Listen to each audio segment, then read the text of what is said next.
YouTube, welcome back to the channel. Greatly appreciate you clicking on the video today. We are here. We are going to go through the off-season episode here in our promotion relegation series here on College Football 26.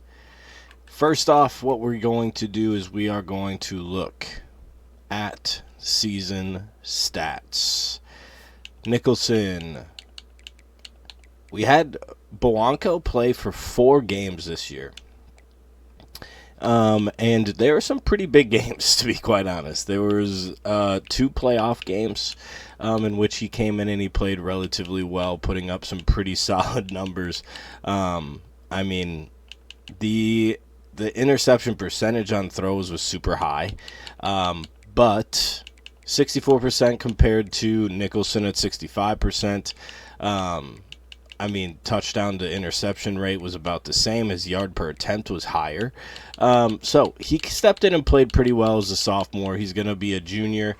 The only issue with him is his speed, realistically, but we can get into that a little bit later.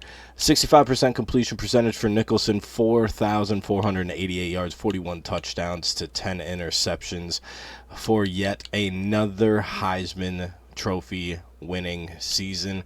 James Byard finishes his career having 309 carries for 1,268 yards and 15 touchdowns. Nicholson added 623 yards on the ground and 16 touchdowns. Paris with 13 touchdowns, getting just over 500 yards on 144 carries.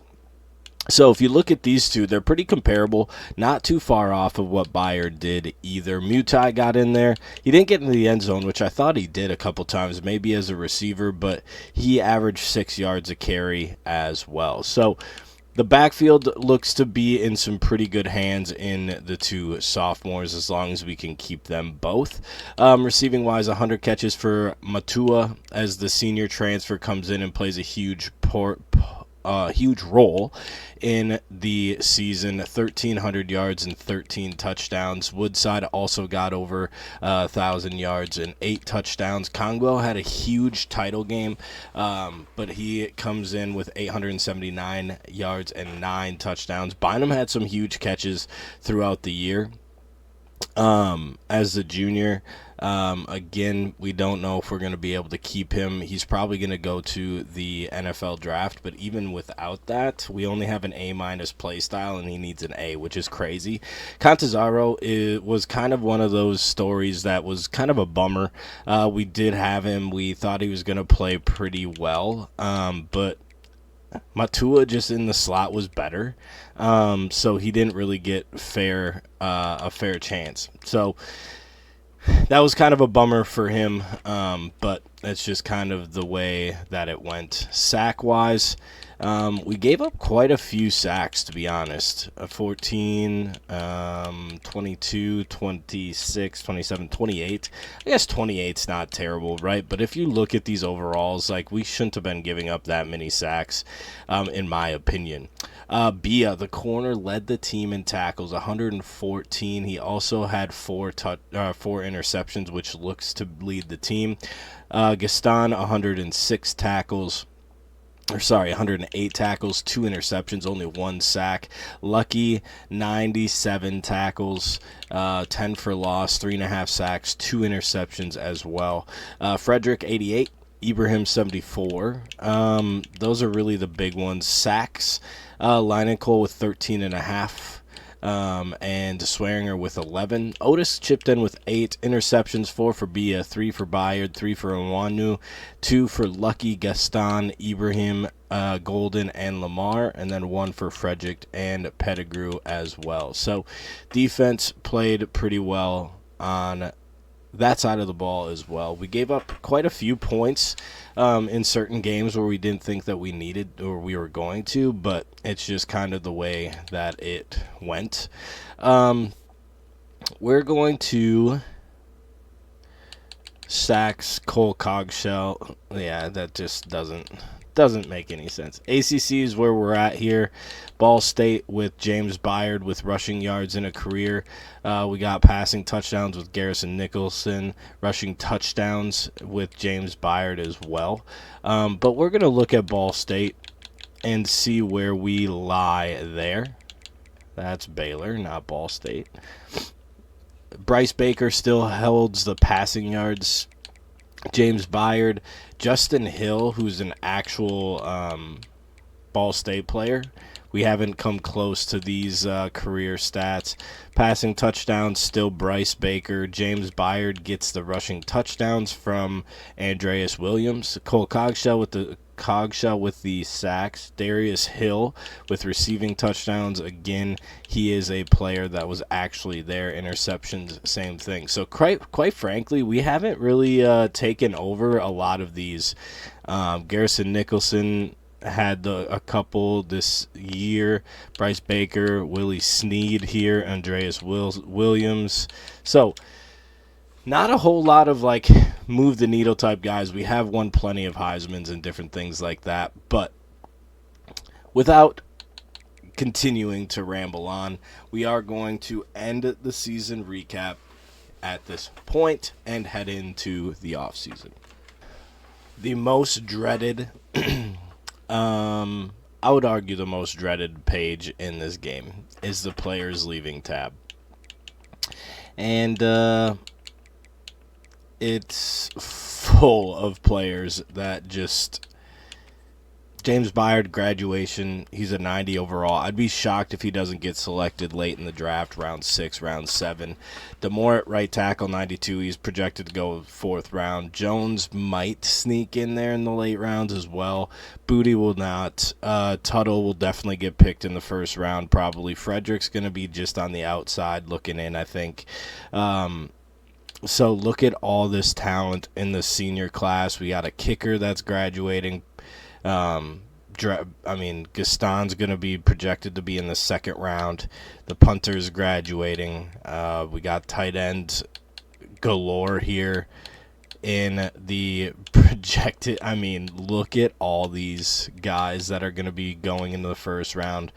It's unbelievable. Matua down in the 5th round is crazy. He led the nation in receiving. And then Byard is a corner as well. Then we get into the players that are leaving early. We get Nicholson as the quarterback. He's going to be in the 7th round. Bia, he's going to be in the 4th round. Woodside's going to be there in the 2nd round. Bynum's going to be in the 2nd round. It's just absolutely insane what we're looking at here in terms of these guys leaving, right? And then we have a bunch of young guys that are worried about playing time that have very low chances of coming back. So we got a lot of things to work through here with this. The biggest thing is we're not going to really waste any time on these nuns unless we have some type of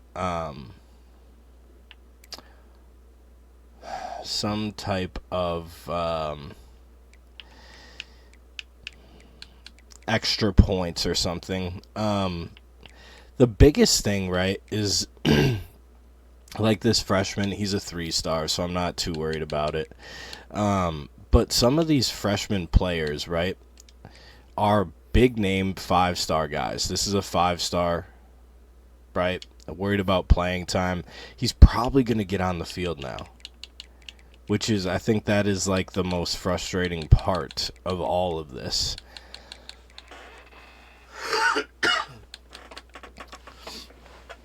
Like, they're not looking at the playing time that they're going to be receiving at this point, right? So, like Ishmael, yeah, he's a junior. He's going to be a senior. Look at all of these physical attributes. He's a 94 speed, 95 acceleration, 93 catching, 96 spec catch, 91 catch in traffic.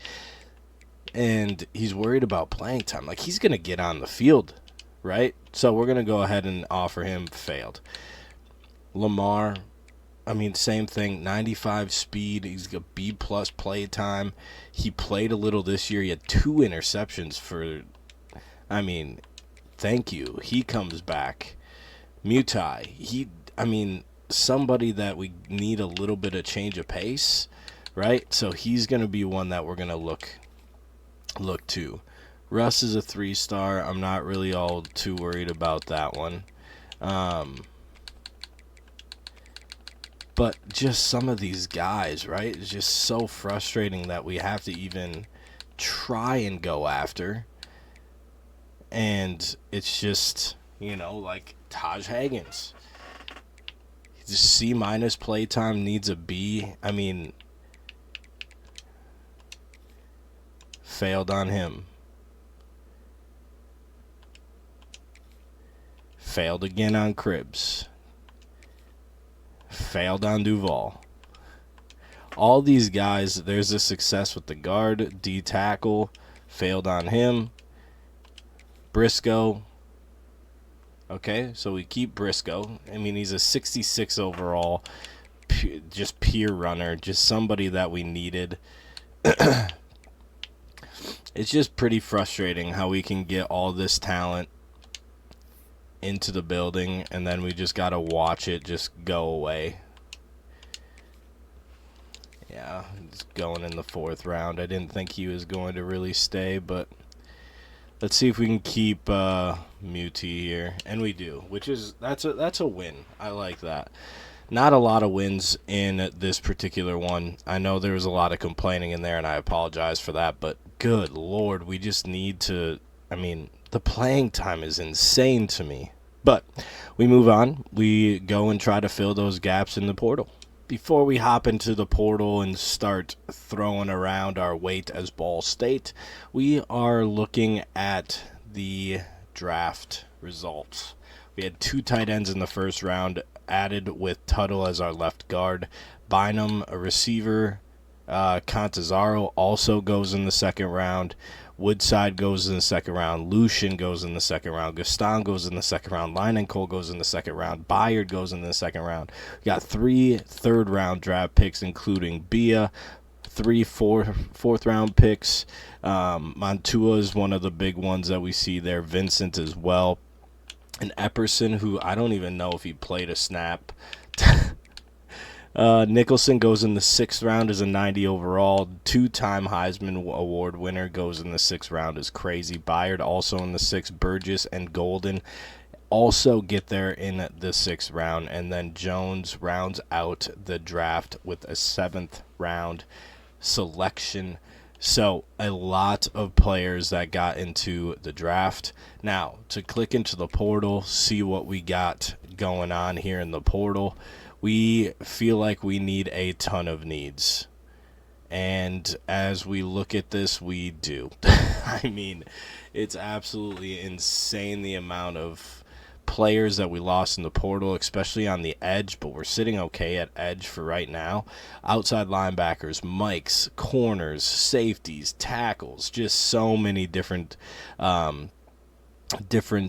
positions that we need to fill. So let's go ahead and set up this board, and we will see you soon. All right, we are here in the final week of the transfer portal. We are sitting pretty good on Feliciano. Alabama is in a recruiting battle with us. They pulled their scholarship, so he should be coming here to Ball State to make him the 6th 5-star in this recruiting cycle. As far as high schoolers, we are in a battle right now with Nebraska. This one might become a loss for us, as they have him on a visit this week. We're looking pretty good on right guard Darby. The kicker looks like he's coming here. We've got some of our transfers are ready, including a transfer sophomore dual threat quarterback, Malik Popo. He has 95 throw power, 85 speed, 85 break sack. Accuracies look pretty good. Acceleration looks really good. So bringing in a little bit of a battle with Boaco, so that's good for the entire team and the room for sure. Looking pretty good on Dillard as the right guard. Some of these guards are going to have to be moved to tackles, we couldn't find any like big name tackles that were interested in us in the portal either. You see a couple of them, but we needed like 6 tackles.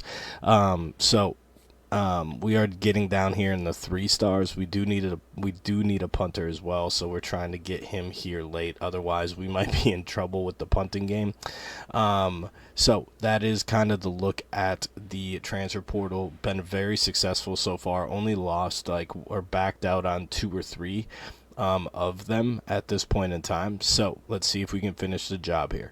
All right, we are here, National Signing Day. We did get Feliciano over Alabama, which is great. We do get 33 out of the 35. We did lose that one kid that went to Nebraska for a visit week 4. So he did have star development. We also lost a free safety. Probably the best one of the 3 that we had. He ended up going to Florida State, opposed to coming to Ball State. He was a Florida kid, so it makes sense that he wanted to go try his talents there, opposed to here. But let's go ahead and check out what the class looks like. Star development for Feliciano, star for Brown as well. Only impact on Moffitt, star on Banks, impact on Shable, and impact for Zelinka. So not terrible. Star development on Timmy Armour, star on Devin Pike, elite on Raphael Allen, impact on Shakir, receiver, elite on Eric Darby, who we got late. That's going to be awesome for us there. Normal for the kicker, which is pretty typical. Elite for Popo, which is great. Star for Angel Rush. Look at his abilities. 50-50, platinum workhorse, platinum balance, gold downhill, gold roller coaster. This kid looks unbelievable already. As he's going to be a senior. Sam linebacker, impact, star for a senior right guard, elite for this senior Sam linebacker that is coming here, impact for a receiver, star for a right guard, elite for Manu, which is great. He has 99 excel, 92 speed. This kid looked unbelievable.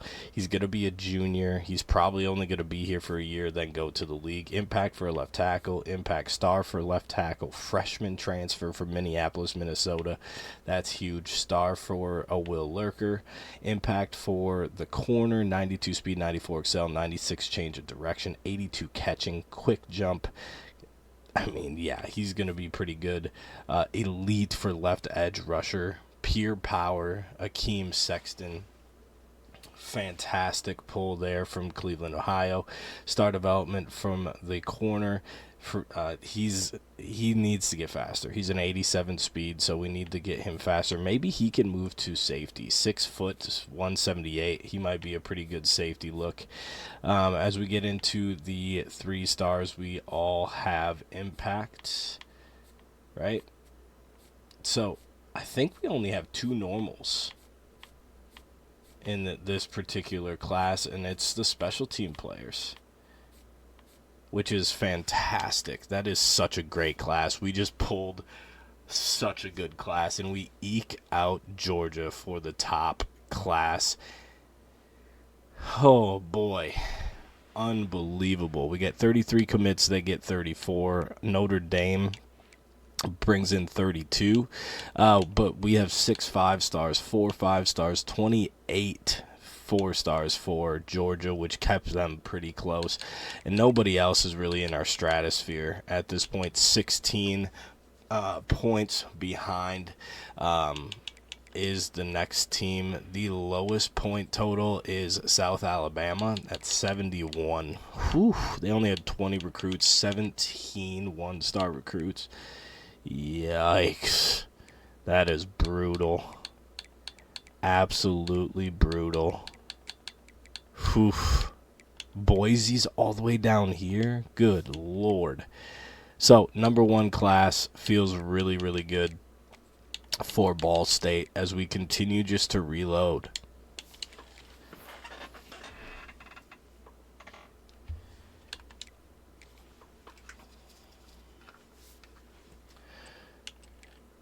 As we look at position changes, we only have only one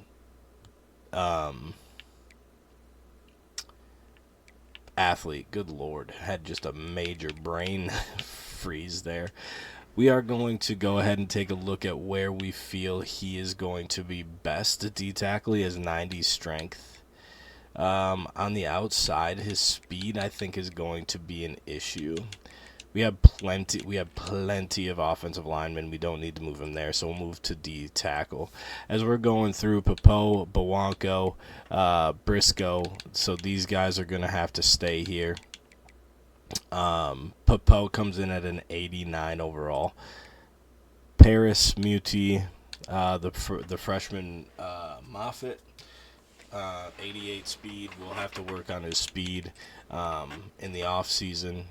Receivers, we got Rush, Pollard, Ware, Shakir, Armour. All these guys are really good. Man,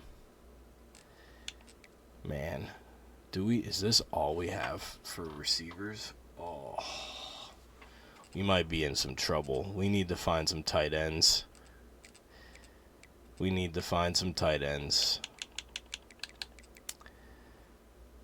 Oof. This is not good. We are super thin. Super thin. What was this? D tackles? Whew. We got a lot of D tackles. Boy, oh boy. Alright. We need to figure out. He only has 86 speed. He's an impact 50-50 guy. Can't move to tight end, which is unfortunate.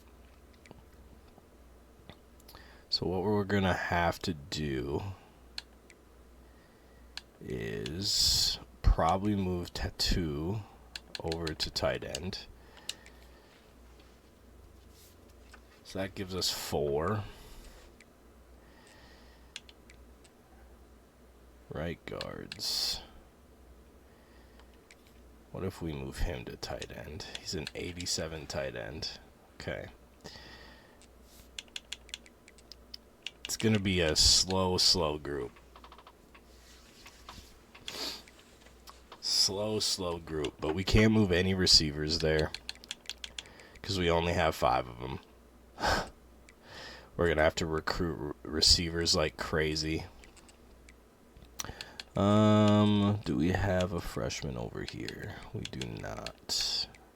We have 2 stars there. An elite and a star here. So we can move him over to left guard.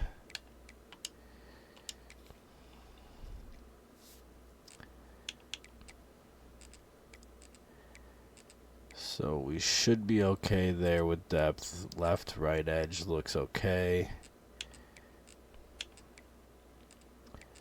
Talent's pretty dispersed. Should be okay there. Okay, Tuttle and McGee. Swearinger, I mean, he played super well last year. Lucky is still over here. We got Volk now. Mike's. Manu's there. We might have to move him to Mike. Get him on the field. What is Sam? He's got a freshman with star development, elite development. I mean, we got just talent oozing everywhere. Can we move him to strong safety? He's at 83 over there. Do we have a fast? What does he do at corner? He's not very good at corner. Might be able to move him to strong safety as well. So now we have 3 strong safeties. All right. That is what we're going to look at there. I truthfully didn't look at a whole lot of overalls. You guys probably could have done that and did do that as you went through, but that's position changes.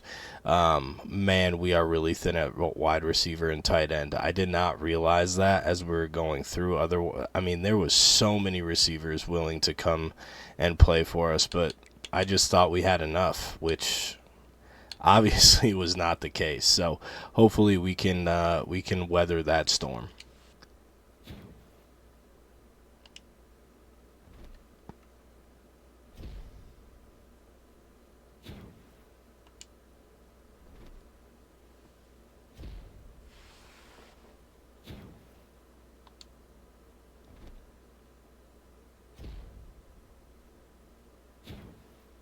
We got 5 upgrades, which is phenomenal, obviously. Dev trade upgrades, excuse me. So we had 3 go to star, 2 go to elite, which is phenomenal. So Bawanko played super well, but he's just going to be no match for Malik Popo. He is just so good already. 85 speed, which isn't great. But am I willing to spend 14 to try to get him up a little bit more? Or do we focus on other things here? Accuracies need a lot of work. So I'm going to go 1 there. I'm going to go accuracies. Get these up. Throw on a run. 1 more. In the 90s. And then we're going to go 1 more there. What do we got for physical dots?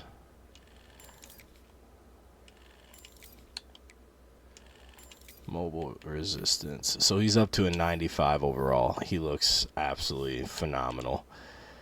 So Bakoa's going to be a backup again. It's just kind of the way that it needs to be. Are we going to have anybody like go crazy? 52 here for rush. He should be upwards of a ridiculous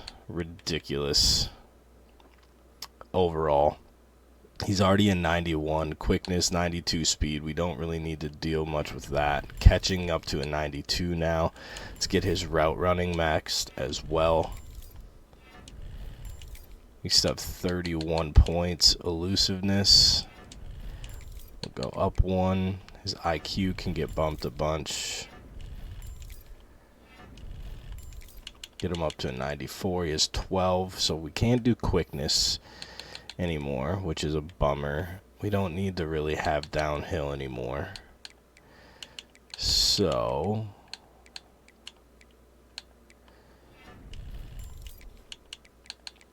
we'll go IQ twice. And that's where we'll sit. So, I mean, this guy is absolutely unbelievable. He's a 94 overall.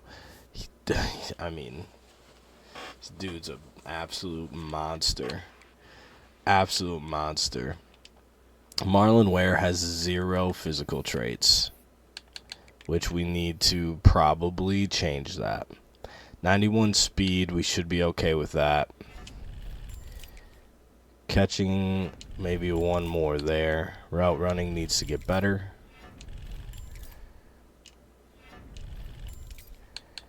IQ needs to get higher. Elusiveness needs to get higher. So let's go there twice.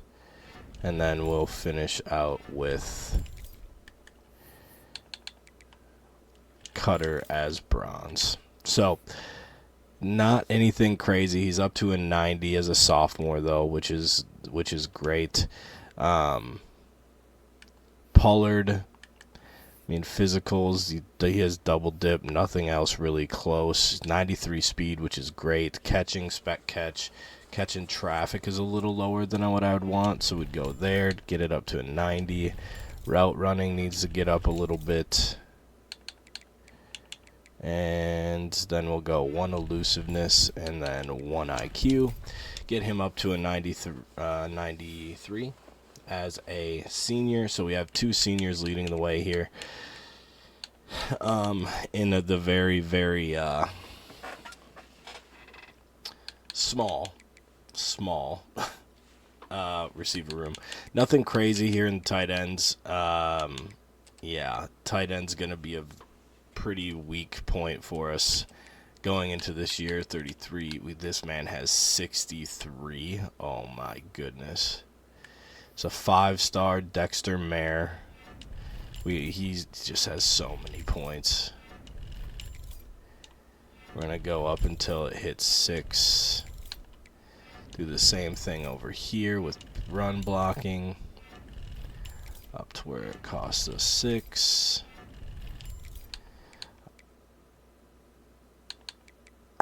Let's see. Do we go power? What do we got for physical? Quick step. Go option shield. We do run a lot of options in this playbook. Outside shield we play quite a bit. Now we go IQ. So he's up to an 88. He might have to sit one more year.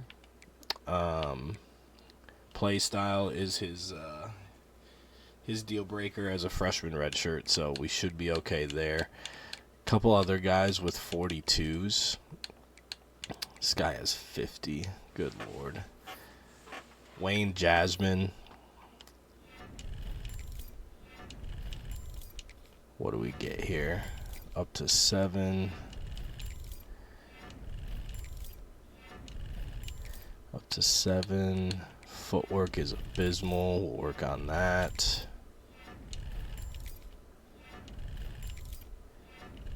Get this boosted up a little bit.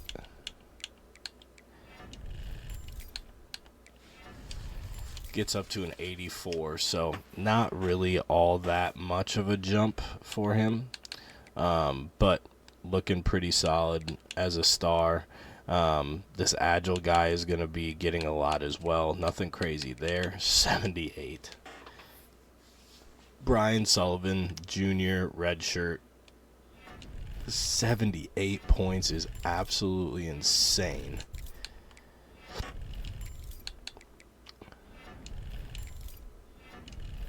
This guy is going to be absolutely unbelievable. Work on his footwork. He still has 23. Okay, and look at physicals. Ground and pound with worth 4. We'll come back out here. Do we have one worth 5? Footwork. Up to a 94 for Sullivan. Or Sylvan. Now we have a 90 down here in Dillard.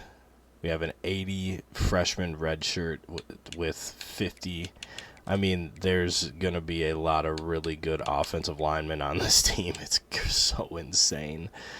DeJounte Snow, he has a boatload of them as well. We're going to go ahead and push the envelope there. We're going to get the same up to this. IQ. Get a couple points there. Go see what type of physicals we can go.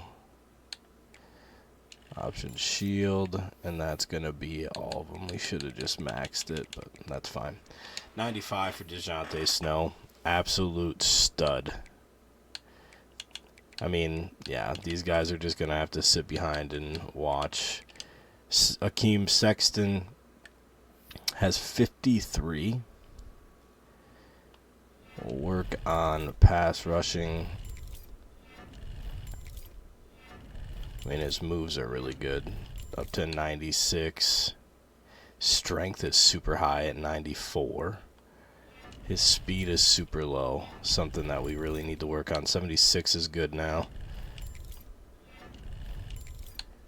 Go down to IQ. Work a couple there. Up to an 89 for Sexton, which might not be good enough to overcome Godwin, but I mean, 51 here for Azila. He was super good in pass rushing situations. Tim Otis is one of the guys that moved up. Gustinu he's an elite guy. He is 53. 45 down there for Rashed. Another guy that we found with star development. Tuttle here at Sam linebacker went up to a star, so he's going to be even better. His backup went up to a star. Elite Dev here for McGee. Only has 30, though. 41 here for Manu. Not a whole lot going on in the mic room. Lucky has 35. He's going to jump a bunch. We got Volk behind him. Nothing crazy in our secondary. 43 here for Kokwa. 41 and 42 for Hocker and Yachi, 53 for Harbor. So there's going to be some interesting battles as we continue to go through. We showed you some of the big ones. We touched on some of the other big ones, but I know this part probably isn't as fun for you as it is for me. So we will. I'm gonna go ahead and finish the rest of these, and I will see you when we are finished. Time to shift and shake up the conferences. Here are the look of the teams that moved up and down. You know the drill by now. Green means they're moving to the right. Red means they're moving to the left.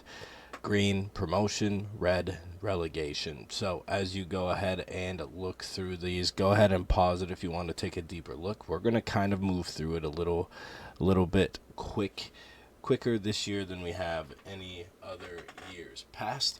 Then we're going to go to the movement. This is going to be the look of the new landscape of college football. As you can see, Ball State is in the third toughest conference right now. We moved up every year, and so we are in the Big 12 now. So again, if you want to take a peek at this a little bit longer, go ahead and pause the video and take a look at where we're at, who's moving up, where teams are, those different types of things.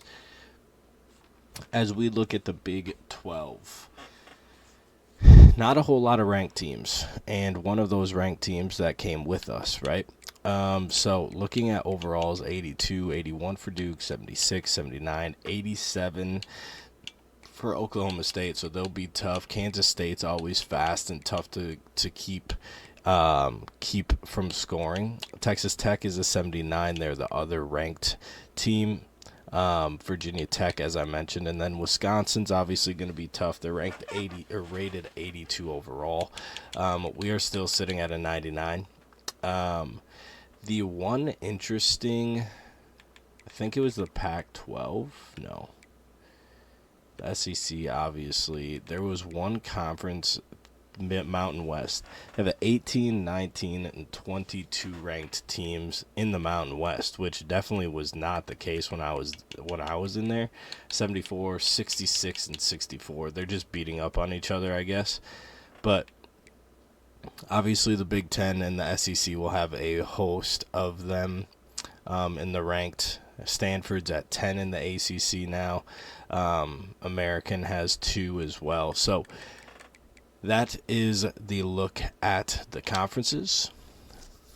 We're going to go into encouraging transfers here in a second, and we're going to see that we need to cut nobody, which is a good sign, although I don't know how that's the case when we have brought in like 30-plus players each year, but last year was a pretty big senior class, which makes sense why we were not able to keep the receiver room full and the tight end room full.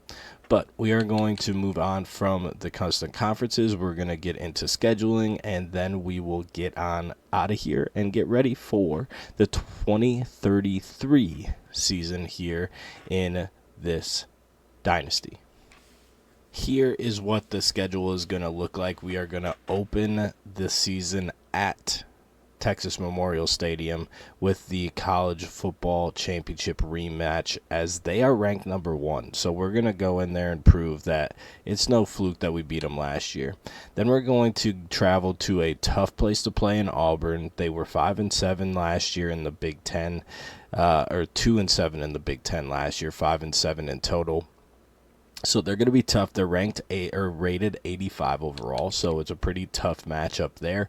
We are then going to be at home against Wisconsin in the Big 12 opener. Then we play BYU at home, another SEC opponent.